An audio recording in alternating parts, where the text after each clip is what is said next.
Alors, la promiscuité dans les transports en commun. Je crois que c'est très important de parler de ces questions-là. Et d'ailleurs, aujourd'hui, on se pose la question de savoir si la gratuité est une bonne chose. En tout cas, ce qui est certain, c'est que les transports en commun correspondent à une situation atypique, sinon anormale. C'est-à-dire que la ville, dans sa diversité, se retrouve rétrécie et réduite dans le cas des transports en commun, métro, autobus, etc. Avec donc par conséquent des problèmes de promiscuité qui ne manquent pas de se poser. C'est dans les transports en commun que quelque part le sentiment des différences s'exacerbe parce qu'on se retrouve avec des gens avec lesquels normalement on n'aurait pas dû se trouver. Donc il y a un choc, les transports en commun constituent des chocs culturels, des chocs raciaux, etc. Comme on va, je connais. Beaucoup plus que d'autres endroits. Parce que le transport en commun, c'est comme un huis clos quelque part. On ne peut pas, quand on est coincé dans une foule qui est serrée comme des sardines, c'est pas comme dans la rue. Il y a une proximité obligée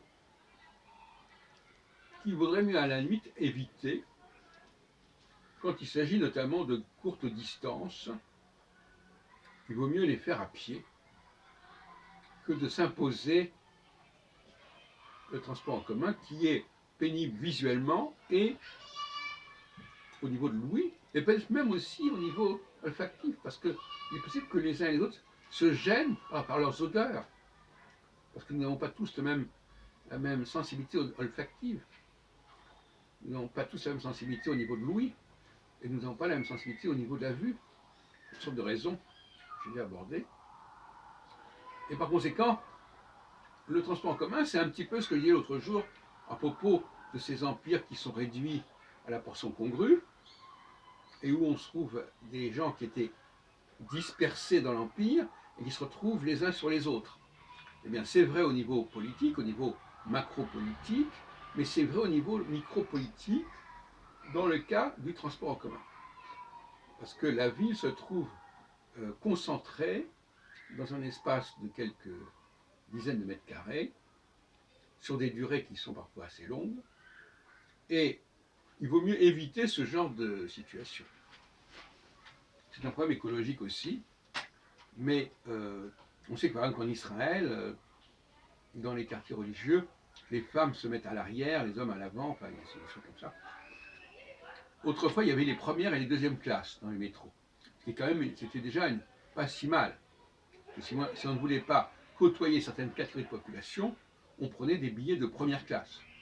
On le trouve encore d'ailleurs au niveau des chemins de fer, et même au niveau des avions.